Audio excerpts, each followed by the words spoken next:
Tonight on FNF, there's change coming in District 44A. LCA joins the party and wants to take the crown, but the defending champion Westgate Tigers are holding tight to the throne, and STM is looking to climb back onto the top.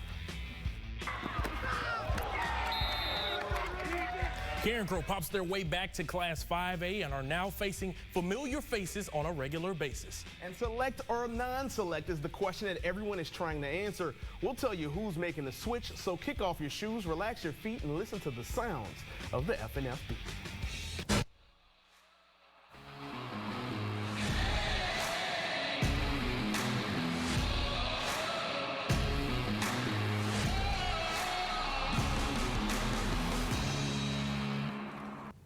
Good evening, everyone, and welcome back to another season of Friday Night Football. I'm Seth Lewis. And I'm Jamarcus Fitzpatrick. Seth, there's nothing like football season, the smell of food from the parking lot, the sound of the band and cheerleaders, and of course, the action on the gridiron. Yeah, there's nothing like it. This is our Jamboree special, so you'll see action from around the area, but it mainly serves as a preview to the 2022 season. Let's start at the Kiwanis Jamboree with St. Thomas More, who is taking on Cecilia first half. Will Taylor drops back to fast pass and finds Christian McNeese for the 70-yard touchdown. McNeese already getting busy. The Cougars are again expected to be one of the top contenders in Division II. But the biggest question is who will replace five-star quarterback Walker Howard, who is now at LSU. Will Taylor, along with Sam Altman, have both competed for the job. And don't be surprised if they tag team the starting QB role this season. We got two guys that both got a lot of live experience in district ball games. They did a fine job for us last year as sophomores. The competition has continued. You know, they're dead even. You know, when you said we'll have a new starting quarterback, we might have new starting quarterbacks. Well, this season we have one defending state champion in the area, and that's the Westgate Tigers, who won their first title in program history. And they're still hungry for more. Despite losing stars like Alabama tight end Danny Lewis, the Tigers returned 12 starters, including the #2 player in the state and Texas commit Derek Williams. Westgate goes from the Hunters to the Hunted in 2022, but the Tigers stand ready for the challenge. We have a target on our back, so, you know, we're going to get everybody's best games, everybody's best, whether, you know, 7-on-7, Friday nights, whatever. We're going to have to be ready for everyone's best effort. So in order for that to happen, everything's got to be done at a championship level. Now, Westgate won't shy from competition with another loaded schedule ahead of them, which includes a Week 8 matchup with Lafayette Christian. Yeah, that's right, Jamarcus. But instead, LCA joins Westgate's district as the Knights made the move from Class 2A all the way up to Class 4A. LCA looks for redemption from their state title loss with the leadership of quarterback Juwan Johnson. Our Megan Glover joins us now to introduce us to the Knights' rising star. That's right, Seth. LCA's Juwan Johnson wasted no time making a name for himself, knowing how to become a champion.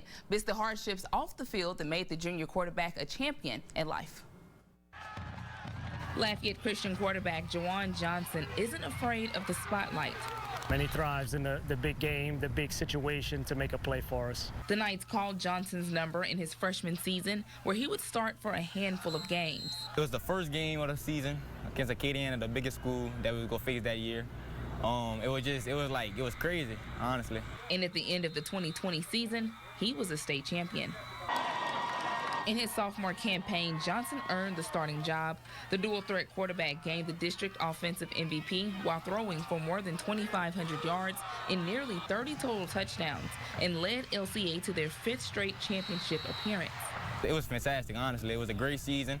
I feel like I was more prepared than the freshman year. The playbook, I learned the playbook easier, so it was just a good time. Johnson witnessed being a champion on the field, but adversity off the field fueled that fire. About 4 years ago, Johnson's mother, Tamika, suffered from kidney failure. If I could face it in life, I could face it on the field. It's life. You still got to keep going. You still got to keep pushing, and I feel like that's what helps him mostly on the football field. Tamika's illness at the time forced Johnson in and out of foster care. That was until his Uncle Jerry took him in. My mom, she always wants to be my mom and my dad, but she can only be my mom, right? So I just needed a father figure, and he stepped in.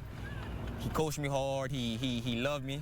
And it was just good from that. His guardian, Jerry Mitchell, has been with us and been a part of our program since we got to LCA in 2016 in various roles, whether it's coaching junior high and, you know, helping out with the high school. Johnson's goal is to make his family proud, and he's already doing that as he currently has offers from top programs such as LSU, Alabama, and Texas A&M to play defensive back. He's probably got a legit chance to play some big-time school on the defensive side, but he knows that right now maybe this team needs him to be an offensive weapon. And with 2 more seasons to go, Johnson can only get better with time. And Johnson wasn't the only LCA junior receiving love on the recruiting trail this summer. Defensive lineman Melvin Hills picked up offers from LSU and Alabama, while linebacker Sandy Lewis also received one from Bama as well as Texas A&M. Seth and Jamarcus, back to you. Thank you, Megan. Here's a look at the treacherous District 4-4A. During the show, new teams, 2 districts will be listed with asterisks. Westgate went undefeated in 4-4A last year, but STM, Turlings, and LCA make this one of the toughest districts in the state. Also of note, Northside is aiming to make the playoffs for the first time since 2014. Cecilia has given their fan base a lot of reasons to cheer lately. The Bulldogs won 19 games over the last 2 seasons, including a run to the quarterfinals in 2021. The Bulldogs squaring off with STM tonight at Cajun Field. First drive, the Cougars' Sam Altman fires up the middle, but is intercepted by Rich Collins, who says tips and overthrows, you know we got to have those. He's going to return this one inside the 10. Collins is one of 2 MVPs returning for the Bulldogs, along with wideout Jermani Davis. Now, with so much talent returning and recent success, Cecilia holds the ingredients for a run and now looks towards reaching the Dome in December. And Cecilia believes the biggest key to unlocking their dreams is becoming uncommon. We have a small senior class, but they're special, and they're together, and they all kind of have the same mindset. They want to work towards the state championship, and you know we're not embarrassed to say that's our goal. I feel like it could go very well as long as we don't let it go to our heads. At least I was like, as long as we keep what the last senior's belt, I think we could go as far or further. Cecilia is the reigning champs of 5-4A after going undefeated in district. Opelousas won its first playoff game since 2004 and returns 18 starters to build on that success. Beauchene also had their first winning season since 2016. Moving to the Reign Wolves, year 3 of the Kane Guidry era saw the Wolves party like it's 1982.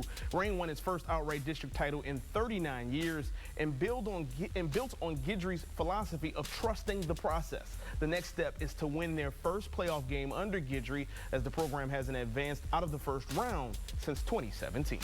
It was just good to kind of finally win that district championship, to see everything that we've put in come to fruition. So the kids can see that, you know, if they put in the work and the time, the success will come. It gives us a lot of confidence, you know. It's very hard to win a district championship outright. So I think it's going to give us a lot, and we could build off of that easily.